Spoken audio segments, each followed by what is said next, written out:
राधे, जय श्री कृष्ण दोस्तों। आज का व्लॉग मैं स्टार्ट कर रही हूँ अपने सासू माँ के मंदिर से। यहाँ पर एक छोटे से प्यारे से लड्डू गोपाल हैं जिनकी मैं पूजा कर रही हूँ। सबसे पहले मैंने उनको नहलाया धुलाया और उनकी आरती करी, और जो मैं नाश्ता लेके आई हूँ पहले उसका भोग लगेगा, उसके बाद सासू माँ ग्रहण करेंगी। और क्योंकि सासू माँ अभी वॉशरूम में थी तो इतने मैंने सोचा कि मैं सारा काम कर लेती हूँ ताकि उन्हें नाश्ता वो जल्दी से कर लें।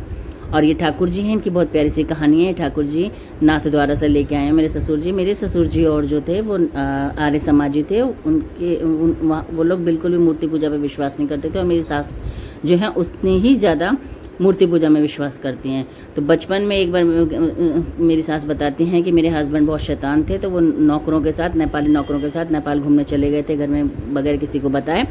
तो पीछे से जब सब बहुत परेशान हुए तब पिताजी ने ठाकुर जी से मन्नत मांगी थी कि हे ठाकुर जी, अगर मेरा बेटा सही सलामत मुझे मिल जाएगा तो उसी दिन से मैं तेरी मूर्ति पूजा शुरू कर दूंगा। तो जब मेरे हस्बैंड मिले तो मेरे जो पिताजी हैं वो ठाकुर जी को नाथ द्वारा से लेकर आए थे, और तभी से ये हमारे घर में विराजित हैं और तभी से इनकी पूजा होती है। और जो आज का व्लॉग है वो मैं बहुत अच्छे टॉपिक पे बनाने जा रही हूँ, लेकिन उससे पहले उससे रिलेटेड मैं आपको दोनों बच्चों को पालने के लिए मुझे उनको टाइम देना पड़ेगा, तो शायद मुझे अपनी नौकरी छोड़नी पड़ेगी। अभी आपने जो क्लिप में छोटी सी क्लिप में जो वॉइस सुनी है वो है फेमस यूट्यूबर फ्लाइंग बीस्ट के नाम से फेमस यूट्यूबर रितु राठी की। आपने सुना ही होगा उनके बारे में, नहीं सुना तो मैं, जिनको नहीं मालूम उनको मैं बता दूं। ये बहुत ही फेमस कपल हैं, गौरव तनेजा और उनकी वाइफ रितु राठी। इनकी 2 बेटियां हैं और ये दोनों ही पायलट हैं। तो बहुत अच्छे चैनल है इनका, बहुत ज़्यादा मतलब हाइप पे है इनका चैनल, बहुत ही ज़्यादा। लेकिन ये जो कन्वर्सेशन है ये अभी कुछ टाइम पहले की है। उनकी जो वाइफ हैं रितु राठी, ये गई हुई थी प्रेमानंद जी महाराज के पास। तो वहाँ पर अपने मतलब कुछ उनके अंदर क्वेश्चंस थे, वो क्वेश्चंस उन्होंने प्रेमानंद जी महाराज के आगे पुट ऑन करे हैं। तो पहले आप पूरी कन्वर्सेशन ध्यान से सुनिए, समझिए, फिर मैं आपको आगे एक्सप्लेन करती हूँ। महाराज जी, इनका प्रश्न है कि इन्होंने अपनी तरफ से सच्चे प्रेम किया, पति से छल कपट झूठ निंदा अपमान मिला, इसलिए बस अपनी 2 बच्चियों के प्रति कर्तव्य निभाते हुए लाडली जी की आश्रित हूँ, अलग रहती हूँ। श्री जी कृपा से एक नौकरी है जिससे श्री जी बच्चियों का पालन पोषण करते हैं। प्रश्न है कि प्रभु, क्या सब छोड़कर बस श्री जी के आश्रित जीवन व्यतीत करना चाहिए, या अर्जुन की तरह संविधान के मुताबिक अपने बच्चों के हक के लिए परिश्रम छूट जाए? यहाँ पे रितु राठी ने मतलब अपना पहला डाउट रखा था प्रेमानंद जी महाराज के सामने कि गुरुजी, क्या मुझे जो है अपने बच्चों का भविष्य और अपना जो भी जीवन है, भविष्य है, वो श्री जी के आश्रित छोड़ देना चाहिए, उनके भरोसे छोड़ देना चाहिए क्या मुझे, या फिर मुझे सांसारिक रूप से यानी कि प्रैक्टिकली सोचना चाहिए? तो इसका जवाब वो प्रेमानंद जी महाराज ने बहुत अच्छे से दिया है, तो आप सुनिए। नहीं, श्री जी का अंदर आश्रय रखे, बाहर व्यवहार में अपने कर्तव्य का भी पालन करे। गृहस्थ हो, गृहस्थ में बच्चों के अधिकार अनुसार उसके पिता से उसकी संपत्ति उनको दिलाए। उन बच्चों की माँ है और उन बच्चों का पिता वो है, तो वो संपत्ति का अधिकार रखती हैं बच्चियां। समय आने पर उनको उस अधिकार की प्राप्ति होगी तो वो भी सुखपूर्वक जीवन व्यतीत करेंगी। माता पिता का जीवन होता है संतान की व्यवस्था के लिए। किसका प्रश्न है? तो आप समझ पा रहे हैं? नहीं कह रहे अंदर से कहीं आश्रय ना छूट जाए। इसके बाद उन्होंने गुरुजी से अपना दूसरा डाउट रखा कि कहीं इन सब सांसारिक झमेलों में फंस करके कहीं उनका राधा रानी श्री जी के साथ कोई मतलब आश्रय तो नहीं छूट जाएगा श्री जी से उनका।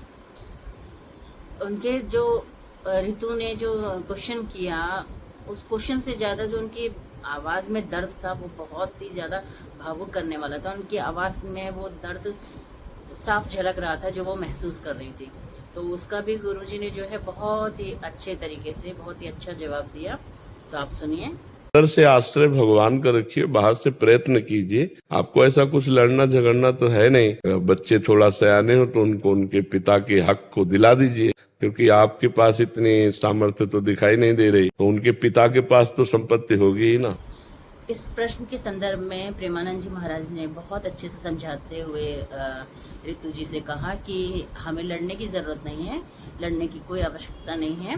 बच्चे सयाने होंगे तो वो ऑटोमेटिकली उनको उनका अधिकार मिल जाएगा, क्योंकि आप मुझे इतनी समर्थ लग नहीं रही हैं। तो पिता के पास तो शायद संपत्ति हो जिससे बच्चों का पालन पोषण हो जाए।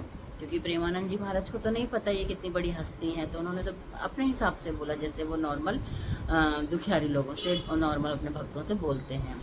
तो इस पर जो ऋतु है उन्होंने जो जवाब दिया वो मुझे बहुत लाजवाब लगा, तारीफ काबिल लगा। तो आप भी सुनिए। की जरूरत है। बच्चों को पढ़ा लिखा कर आप उनको उनकी योग्यता प्रदान कर सके, इतनी संपत्ति है आपके पास वर्तमान में। शायद कर सकती हूँ, कर लूंगी। हाँ, तो बस फिर हमें लगता है फिर अगर वो स्वेच्छा से दे दे तो दे दे, नहीं झगड़ा मत करो। और एक माँ आप हो जो आप अपने को बलिदान कर रहे हो, बच्चों के लिए मेहनत कर रहे हो, अपने सुखों का त्याग कर रहे हो। परम पति जब साथ है तो नासवान पति ना भी हो तो क्या फर्क पड़ता। राम राम। पाड़ा मैं हूँ, बच्चा के साथ हूँ, खुश हूँ, ठीक हूँ। एक वीडियो थी with hidden identity, with some personal questions asked. Was that me? Yes. But some people needed तड़का। मेरे फेस को जूम इन कर करके, oh, that's her, oh, that's her voice. Oh, we are in Ritu's army.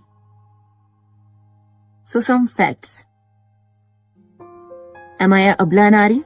No, I am not. Reality check. The maid who comes to your house, वो अबला नारी है। उसके घर में उस पर 1000 अत्याचार हुए। And I really wish कि आप उसके घर पे जाओ और उसके इश्यूज रिजॉल्व करते और कहते कि we are in your army. अभी जो मैंने जो क्लिप लगाई है वो क्लिप मैंने ऋतु के इंस्टाग्राम से ली है। और ये क्लिप लगाने का मेरा सिर्फ एक ही मकसद है। मैं कोई तड़के के लिए या मसाले के लिए अपने यूट्यूब चैनल को की ग्रोथ के लिए नहीं लिया है। मैं सिर्फ और सिर्फ ऋतु की उस बात को पूरी तरीके से एग्री करती हूँ जो उसने अपने इसमें बोला है कि लोगों को सिर्फ तड़का चाहिए, उनको किसी की लाइफ से कोई मतलब नहीं होता, उनके दुखों से उन्हें सिर्फ तड़का चाहिए। तो यही उसके साथ भी किया लोगों ने। लोगों ने उसे इतना पोक किया कि हाँ वो बताओ ये क्या तुम्हारी आवाज़ है, ये ऋतु बोल रही है। प्रेमानंद जी महाराज के पास ऋतु गई, इनके हस्बैंड वाइफ के बीच में झगड़े चल रहे, तो उसने यही चीज़ को क्लियर किया है कि हाँ ये आवाज़ मेरी ही है और मैं कोई बेचारी नहीं हूँ। और ये उसने ऋतु ने प्रेमानंद जी महाराज जी के आगे भी कहा है कि मैं अपने बच्चियों को पाल सकती हूँ, मैं इतनी केपेबल हूँ। तो लोगों को मतलब इंटरफेयर करने की ज़रूरत नहीं है। और सबसे सबसे सबसे ज़्यादा अच्छी मुझे बात ये लगी, उस लेडी ने कहीं पर भी अपने हस्बैंड के बारे में कुछ भी गलत नहीं बोला। इवन वो बार बार यही कह रही है कि मेरे हस्बैंड लॉयल हैं, जेन्युइन हैं, नहीं हैं, वो तुम्हें क्या पता, मेरे हस्बैंड जो है वो मुझे पता है। तो आप लोगों को मेरी लाइफ के में इंटरफेयर करने की ज़रूरत नहीं है। ये हमारे हस्बैंड वाइफ का फैमिली मैटर है, तो इसमें आप लोग मत घुसिए। तो और ये बात बिल्कुल सही है। मेरा जो ये है ब्लॉग डालने का एक ही मकसद है इस टॉपिक पे, क्योंकि मुझे ये हस्बैंड वाइफ बहुत ही ज़्यादा अच्छे लगे, समझदार लगे। ये मतलब निशानी होती है एक पढ़े लिखे इंसान की। पढ़े लिखों की तरह इन्होंने बात करी है और दोनों में से किसी ने भी एक दूसरे की बुराई नहीं करी है, ना ही सोशल मीडिया पर अपने घर की बातों को उछाला है। और मुझे बहुत अच्छा लगा कि ऋतु जी जो हैं वो श्री जी की शरण में गई हैं। देखो, ईश्वर की शरण में अगर आप चले गए हो तो समझ लो कि आपको शांति मिलेगी ही मिलेगी। आपके मन में अगर कोई मनमुटाव भी है, कोई अशांति भी है, तो वो शांत, आपका मन जो शांत होगा वो ईश्वर की शरण में जाने से ही होगा। तो मुझे बहुत अच्छा लगा कि ऋतु ने किसी बड़े इन्फ्लुएंसर या यूट्यूबर्स का सहारा नहीं लिया, अब उसने श्री जी का सहारा लिया। वो एक सच्चा सहारा है, वही एक परम सत्य है जिनकी शरण में ऋतु गई हैं। और उससे भी ज़्यादा अच्छी बात मुझे ये लगी कि ना तो ऋतु ने और ना ही गौरव तनेजा ने ऐसी कोई भी बात बोली है जो उन दोनों के अगेंस्ट जाती है। उल्टा मेरे जैसा इंसान तो मतलब बहुत तारीफ़ करेगा उनकी कि उन्होंने बहुत समझदारी वाला काम किया है। इवन गौरव तनेजा ने भी यही बोला है कि लोग बाग उनके पुराने वीडियोस को उछाल रहे हैं, जिसमें एक में उसने बोला है गौरव तनेजा ने कि भाई जब वाइफ्स प्रेग्नेंट होती हैं उस टाइम जो 6-7 महीने का टाइम होता है वो अपने बेबी पे पूरा टाइम फोकस करती हैं, तो वो हस्बैंड्स को टाइम नहीं देती। उस टाइम 80-85% जो मैन हैं वो एक्स्ट्रा मैरिटल अफेयर्स में फंस जाते हैं। लोगों ने सिर्फ इतनी क्लिप्स पे ध्यान दिया, लोगों ने उसके आगे की बात पे नहीं ध्यान दिया कि उसने आगे ये भी कहा है कि इंसान को मतलब मर्द को ये चीज़ समझनी चाहिए कि वो जो उसकी वाइफ जिस बच्चे पे टाइम स्पेंड कर रही है वो बच्चा भी उसी का ही है, यानी कि दोनों हस्बैंड वाइफ का, अकेले वाइफ का नहीं है। तो प्लीज़ किसी भी वीडियो को काट करके आप उसमें अपने विचार मत डालिए, ये उनके घर का मैटर है और बहुत समझदार हैं ये लोग दोनों, और ये आगे जाके बहुत ही अच्छा रिजल्ट आएगा इसका, कुछ बुरा नहीं आएगा, आउटकम जो होगा बहुत अच्छा होगा। और रितु ने तो और दोनों ने ही दिल जीत लिया। गौरव तनेजा ने भी कहीं पर ये नहीं अपनी वाइफ के बारे में कुछ भी गलत नहीं बोला, इवन उसने यही बोला है कि मैं जो भी उसने अपने मतलब इंस्टाग्राम पे कमेंट डाली, पोस्ट डाली, उसमें यही कहा है कि मैं पूरी ज़िंदगी चुप रहूँगा अपने बच्चे और अपने बच्चों की माँ के लिए। तो चाहे मुझे कितनी भी बदनामी मिल जाए, कितनी बुराई मिल जाए, चाहे मैं विलेन ही बन जाऊँ, लेकिन मैं पूरी ज़िंदगी चुप रहूँगा।